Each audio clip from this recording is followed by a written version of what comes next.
Berbicara tentang maulid Nabi, maka kita takkan bisa terlepas dari menceritakan satu sosok manusia. Yang manusia itulah yang kita sambut kelahirannya hari ini.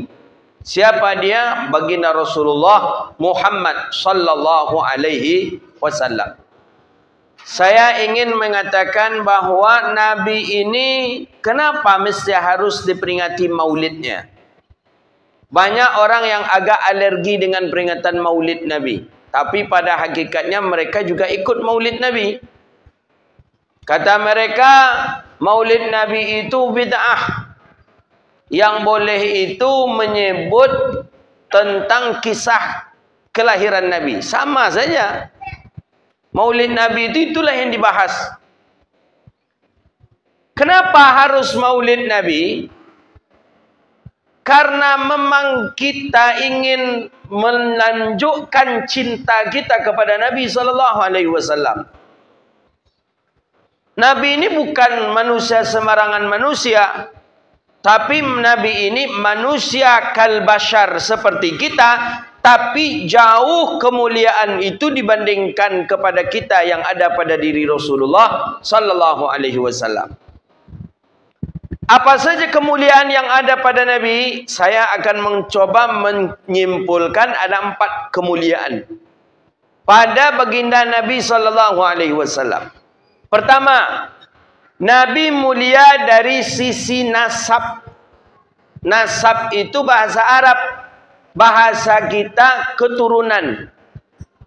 Nabi itu mulia keturunannya, Pak, Bu. Mulia. Ayah tak pernah berzina, ayah tak pernah minum khamar, ayah tak pernah makan riba. Mak seperti itu juga. Mak Nabi tak pernah berzina, mak Nabi tak pernah minum khamar, mak Nabi tak pernah makan riba. Maka oleh karena itu, dari ibu yang suci, dari ayah yang suci, lahirlah anak itu, dia Sayyidina Rasulullah Muhammadun sallallahu alaihi wasallam.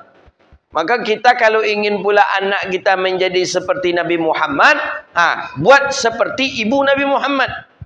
Ibu tak pernah makan yang haram, makan yang riba, minum khamar, berjudi. Ayah macam itu juga tak pernah. Menyembah berhala, apa segala macam tak pernah. Maka oleh karena itu, menurut pendapat Ahlus Sunnah wal Jamaah, ayah dan ibu Nabi masuk surga. Ini perlu dipegang erat-erat nih, Pak, Bu.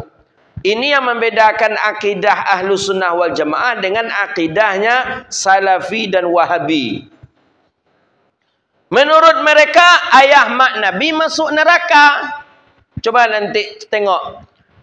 Tengok nanti di kajian mereka, kawan-kawan kita ustaz-ustaz Salafi mengatakan ayah dan mak Nabi masuk ke dalam neraka. Kenapa?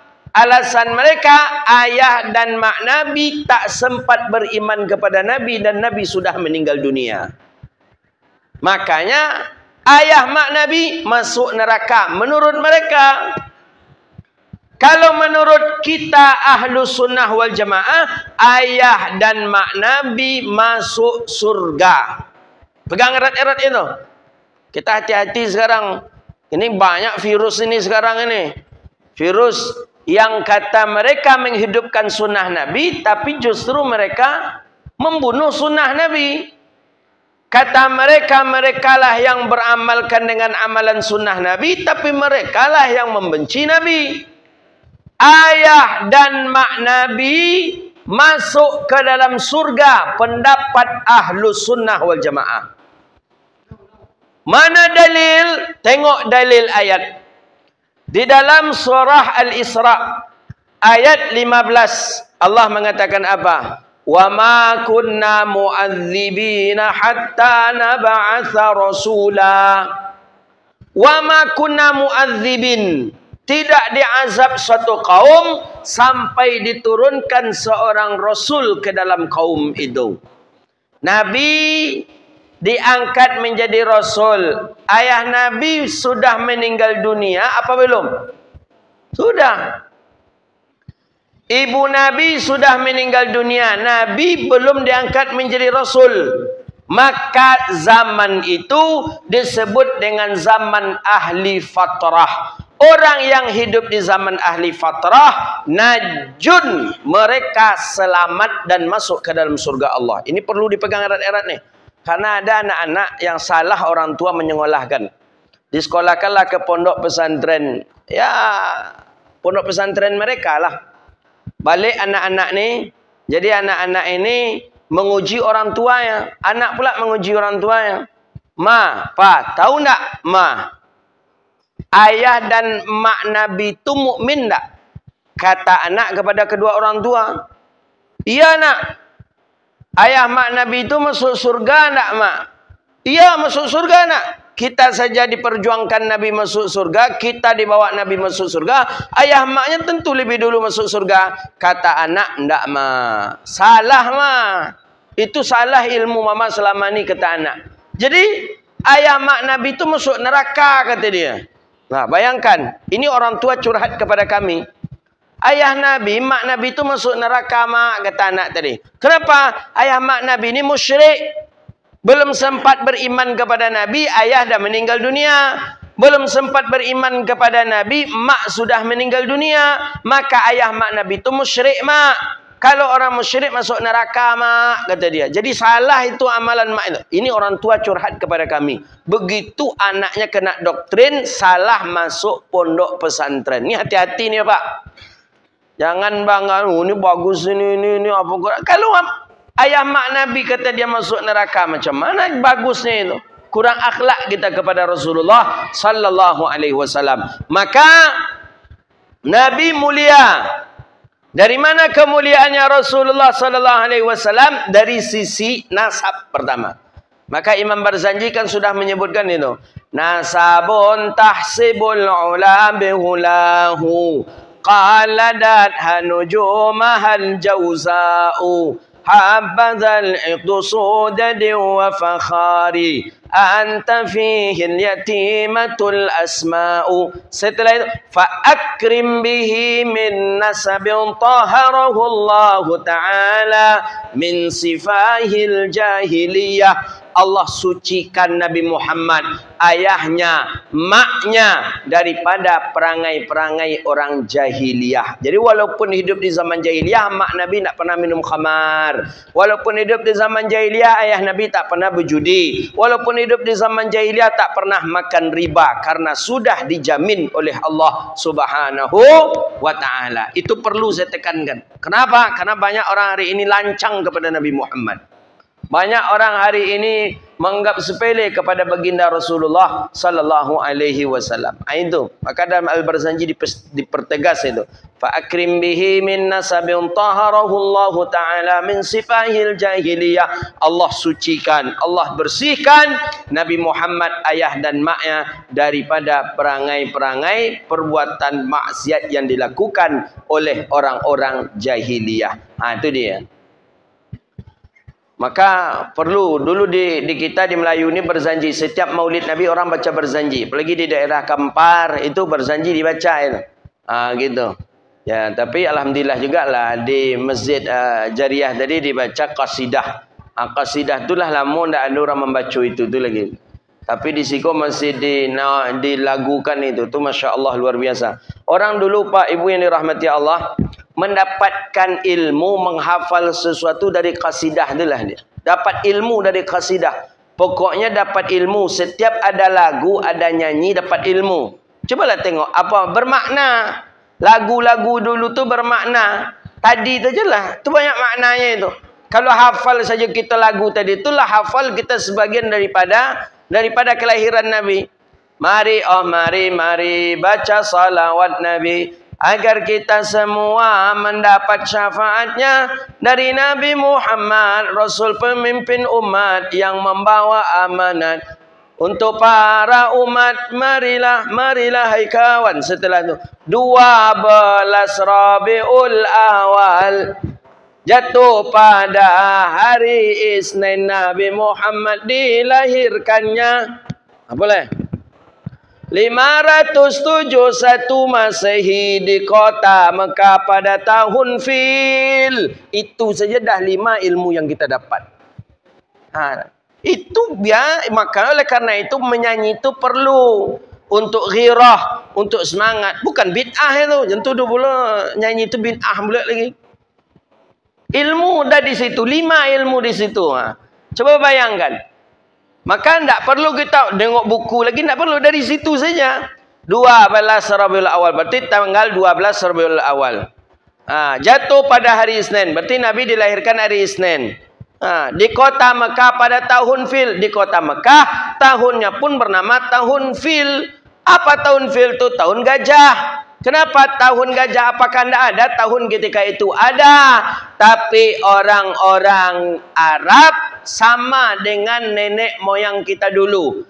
Dia tidak mengingat kepada tahun, tapi dia melihat kepada kejadian yang terjadi di tahun itu. Umpama ada anak kita lahir. Pas dia anak kita lahir tu, pas pula ada orang di kampung tu kena tangkuk harimau. Itu anak kita lahir tu, orang tua kita mengingat dia, itu ketika syanu.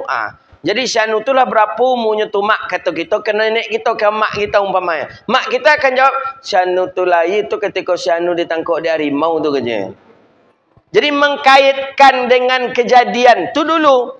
Nabi Muhammad lahir, ada kejadian besar ketika itu. Apa? Tentara Abraha membawa gajah untuk menghancurkan Ka'batullahis Syarifah. Jadi tu hebatnya lagu-lagu dulu. Coba lihat lagu-lagu kasidah dulu, pasti ilmu seluruhnya. Apalagi cobalah tengok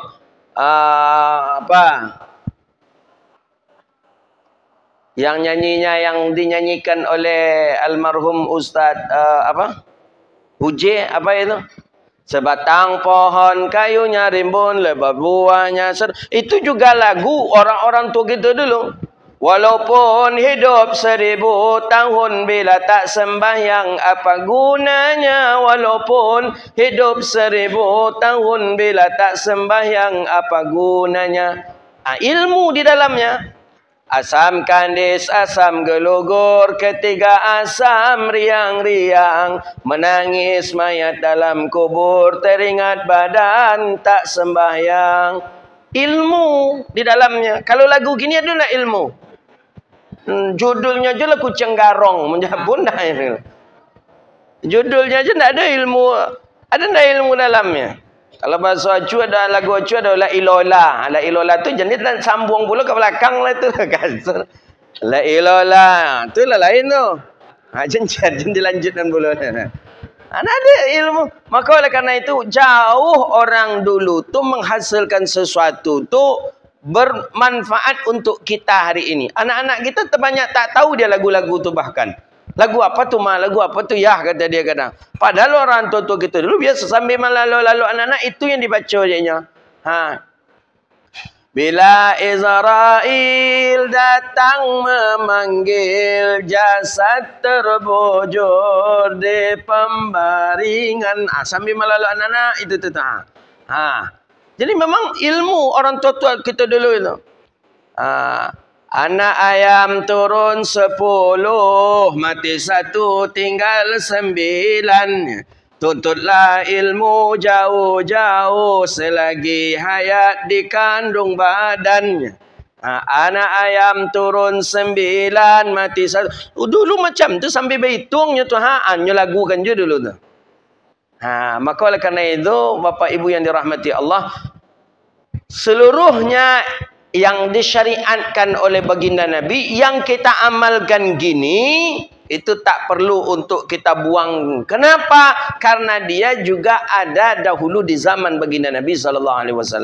Cuman waktu gini kalau kena gertak, nak boleh berkasidah, haram masuk neraka lah, berhenti pula berkasidah. Tak boleh nyanyi haram bid'ah lah, takut karena dia digertak dengan satu hadis, kullu bid'atin dalalah wa kullu dalalatin finnar. Ia takut. Saya takutlah orang digertak dengan masuk dengan masuk neraka. Padahal yang berkasidah dulu, orang berkasidah di masjid Nabi sudah ada juga. Tengok hadis. Orang Ahbash berkasidah di dalam masjid Nabi. Hasan bin Sabit begitu juga berkasidah dia di dalam masjid. Bahkan Sayyidina Umar membesarkan matanya. Hasan bin Sabit berkasidah dalam masjid Nabi. Wa ahsanu minka lam tara qattu aini. Kemudian wa ajmalu minka lam talidun nisa'u. Khuliqta mubarra'an min kulli aibin ka'annaka qad khuliqta kama tasha'u. Kata Sayyidina Umar, dibesarkan matanya oleh Sayyidina Umar di dalam masjid ini. Umar marah. Membesarkan mata itu maksud Umar, jangan di masjid ini engkau menyanyi itu. Keluar, kata Umar. Kata Hasan bin Sabit, hei Umar, engkau kira aku takut? Kata Hasan bin Sabit, aku pernah melantunkan qasidah ini di tempat ini di depan orang yang lebih mulia daripada engkau. Siapa orang yang lebih mulia itu? Rasulullah sallallahu alaihi wasallam. Akhirnya Sayyidina Umar pun pergi, tidak jadi marah kepada Hasan bin Sabit.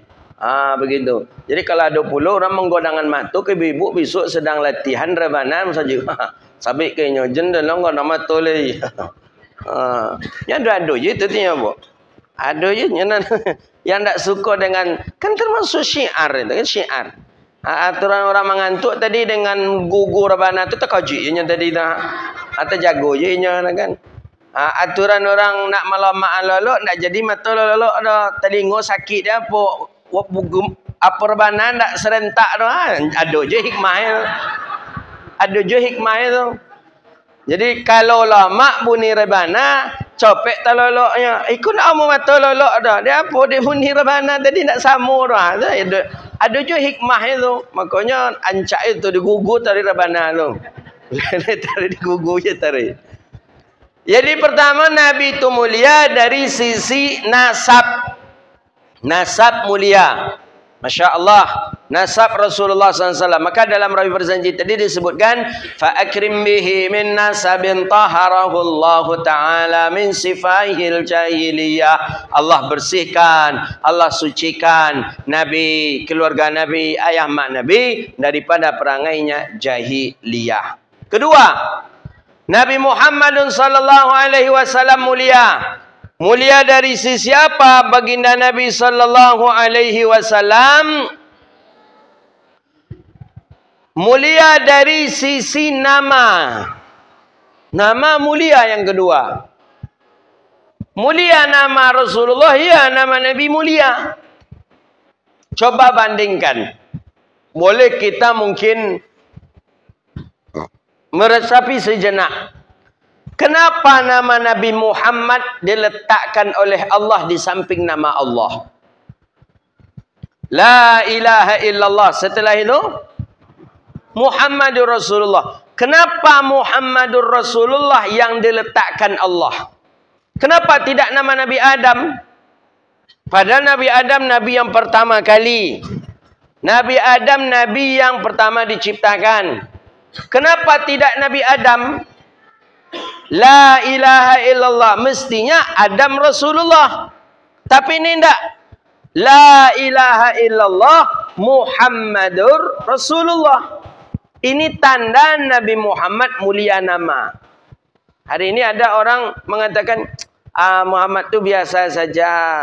Tak usahlah begitu memuliakan Muhammad. Muhammad itu sama dengan kita.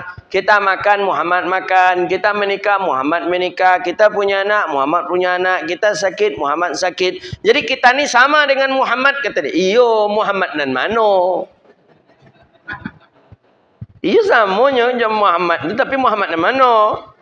Tetangga awak ada je Muhammadnya sembahyang subuh jam 9. Muhammad itu. Enggak. Nabi Muhammad ni mulia. Mulia.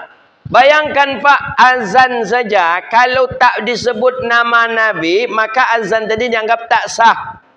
Asyhadu anna Muhammadar Rasulullah. Nabi Muhammad. Kalau memang awak sama dengan Nabi Muhammad, cuba letak nama kita dalam azan. Siapa nama awak? Letak situ. Siapa nama Tukijan? Letak situ. Nana Tukijan Rasul Tukijan. Ada nama Tukijan. Tukijan tukang kijok jando. Jando orang lagi kijok je dia taruh. Mulia Nabi Muhammad. Dalam khutbah Jumat. Khutbah Jumaat jangan cuba lupa menyebut nama Nabi. Kalau lupa menyebut nama Nabi dalam khutbah Jumaat, batal khutbah. Di mana lagi? Dalam syahadat salat, jangan sampai lupa menyebut nama Nabi di dalam salat. Ketika tasyahud, kapan lagi?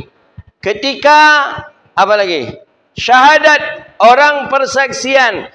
Mesti asyhadu an la ilaha illallah wa asyhadu anna Muhammadar Rasulullah. Maka dari sisi nama, Nabi Muhammad orang mulia. Maka dalam Al-Quran ada surah yang bernama surah Muhammad. Ada surah Adam dalam Al-Quran? Tidak ada. Surah Muhammad ada.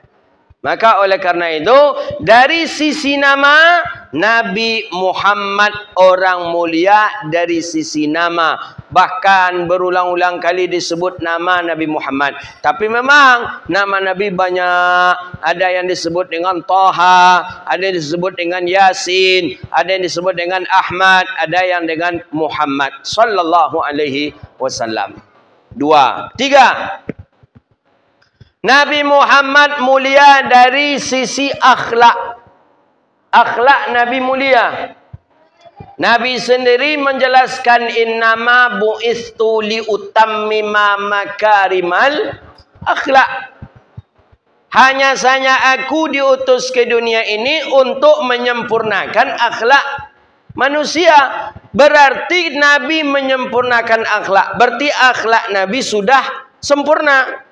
Maka Nabi tak butuh kepada ziyadah, tak butuh kepada tambahan untuk memperbaiki akhlak Nabi. Kenapa? Karena akhlak Nabi mulia.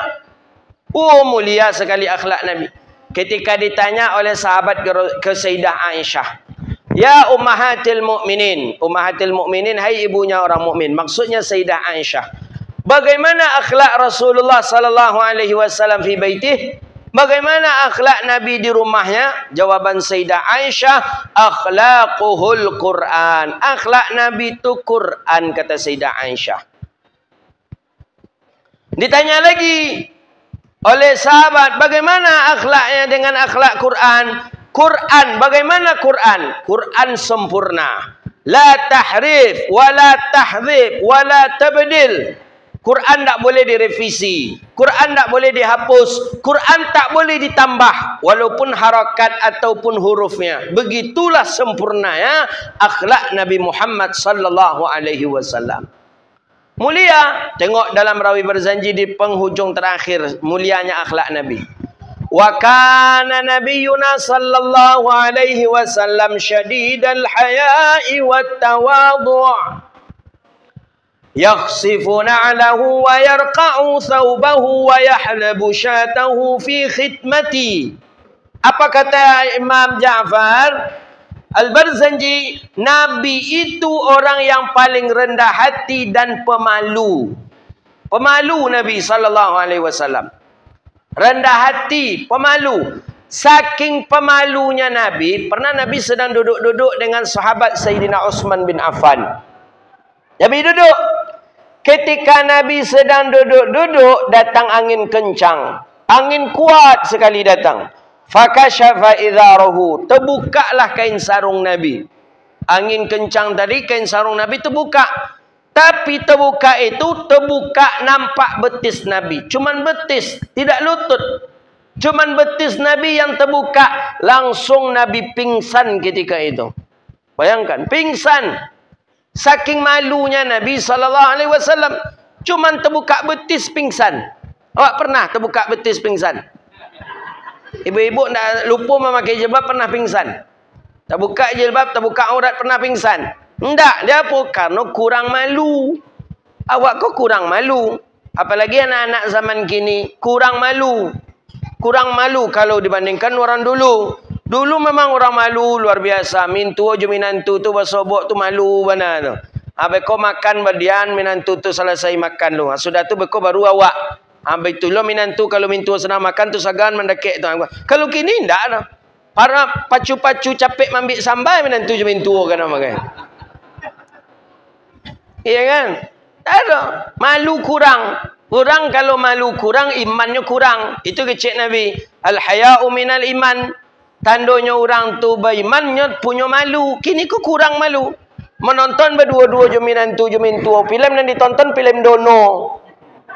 Adik parut mintua sakit, paylah mintua buang air lo. Apa buang air sontal lo. Hayol. Bekolah balik mulai. Sampai macam cerita filem dono tadi. Filem dono apa lah filem dono. Dek apa tu pak? Dek indah ado malu. Dulu mana lo ada orang satepian berdua di situ, mintua di situ menantu. Ndak taluk dah pak. Sampai kini mana nam punya malu tu ndak. Mana taluk dah. Mandi ke sungai ada mintua di bawah. Bertungguan mintua tu sampai selesai lo. Kalau awak dulunya tunggu lah dia mintua tu di atas lo sampai selesai dulu pak. Kalau kini kau tak ada dah. Berganti-gantian sabun ni buat sabun yang tadi cek mintua kah mungkin minantu. Lain agi apa sabun tadi. Malu ndak ada. Kalau malu ndak ada, itu tanda iman. Nabi syadidal haya'i wat tawadhu. Begitulah akhlaknya Rasulullah sallallahu alaihi wasallam. Kini ndak ada, kini perang-perang kantui yang menantu mintua. Bayangkanlah dia ndak ada malu. Nabi syadidal haya'i wat tawadhu. Bagaimana akhlak Nabi lagi? ويحب الفقراء والمساكين ويجلس معهم ويعود مرضاهم ويسيء جنائزهم ولا يحكر فقيرا أدقعه وأشواه. Apa katanya? Yuhibbul fuqara. Nabi mencintai orang fakir. Wal masakin, mencintai orang miskin. Wa yajlisu ma'ahum, dan Nabi duduk bersama mereka. Wa yusayyi'u janaizahum, dan Nabi menyelenggarakan jenazah mereka. Wa ya'udhu maradahum, dan Nabi jenguk mereka apabila mereka sakit. Wa yusayyi'u janaizahum wa la yahkiru fakir. Begitulah sifatnya Rasulullah sallallahu alaihi wasallam. Nabi nak tengok dah. Yang miskinkah tetap duduk dengan Rasulullah makan. Yang fakirkah tetap dibawa dari Rasulullah. Tu akhlak mulianya Rasulullah sallallahu alaihi wasallam. Tak pernah Nabi membedakan. Oh, engkau orang miskin sana-sana, engkau sana makan. Oh, engkau nak yatim sana. Tak, Nabi tak. Di dalam nampan dulang Nabi itu dalam Syama'il Muhammadiyah itu isi 9 orang. Nampan Nabi. Dalam nampan Nabi itulah makan orang miskin, orang fakir, pejabat. Sama. Tak ada Nabi bedakan. Wa yusayyi'u janaizahum. Begitu juga kalau Nabi menyelenggarakan jenazah. Orang miskin pun tetap Nabi jenguk. Orang miskin pun yang meninggal tetap Nabi mandikan. Nabi kafani. Nabi salatkan dan Nabi kuburkan. Dan Nabi pun, akhlak Nabi, orang fakir miskin pun mengundang Nabi, tetap Nabi datang. Ini akhlak Rasulullah ini. Maka kalau kita mengaku sebagai umat Nabi Muhammad, ikutilah akhlak baginda Nabi SAW. Kalau awak leh, orang miskin mau undang leh, datang awak. Berfikir untuk datang bu. Menengok undangan tu lu tu ha. Kalau undangan tu 40.000 kate, acaranya di hotel tu datang gitu. Tapi nengok undangannya kalau 7.000, undangannya di rumah. Langsung terbayang awak. Kopal yang gadang lah sampai kopal yang talu ayam katanya. Kalau undangan 40 tadi ada randangnya, ada gado-gadonya, ada gulai kambing, ada apa lah? Ada sate beko, ada estebaknya, ada. Wih. Makanya awak datang. Dan undangan yang harga undangan 7.000 tadi lah tak bayang dah awak. Jadi rumah pula. Apalah taluk dia nyonya. Datang awak enggak? Enggak. Jujur aja lah kita enggak datang. Awak mengaku je umat Nabi Muhammad. Ingin je masuk surga Nabi Muhammad. Tapi di situ saja kita sudah berbeda dengan baginda Rasulullah sallallahu alaihi wasallam. Maka tu akhlak Nabi, banyak akhlak Rasulullah SAW. Yuhibbul fuqara wal masakin wa yajlisu ma'ahum wa ya'udhu mardahum. Nabi datang kalau diundang. Kalau orang tu sakit, Nabi jenguk. Begitulah akhlak Nabi SAW. Maka oleh kerana itu, kita memperingati maulid Nabi ini bagaimana bisa meniru akhlak Rasulullah. Kalau awak baca akhlak Nabi banyak, itu baru akhlak Nabi di kehidupan sehari-hari. Belum akhlak Nabi di rumah dengan anak dan isteri. Belum lagi dengan sahabat andai taulan. Belum lagi dengan hewan, binatang ternak, dengan dengan kendaraan dan lain sebagainya. Nabi SAW orang yang sempurna daripada akhlaknya. Yang terakhir, yang keempat, Nabi mulia. Dari mana mulianya Rasulullah SAW? Yang keempat, jasadih. Jasad beliau memang mulia. Mana jasad? Ni jasad. Jasad Nabi mulia. Apa mulianya jasad Nabi? Dalam Muraqnah Budiyah itu disebutkan sebuah nazam. Wa ma waqa'at zubabatun abadan fi jismihil hasani. Wa ma waqa'at, dan tidak dihinggapi tubuh beliau oleh zubab. Zubab, lalat. Zubab bahasa Arab. Kalau bahasa Indonesianya lalat, kalau bahasa awaknya langau. Zubab, zubab bahasa Arab, Mak. Jangan buat nama anak zubab lah. Kau dulu orang buat nama anak zubab. Supaya anak diimbau ubabnya ge nama Zubab Saputra. Itu belangau aja nak kau lah.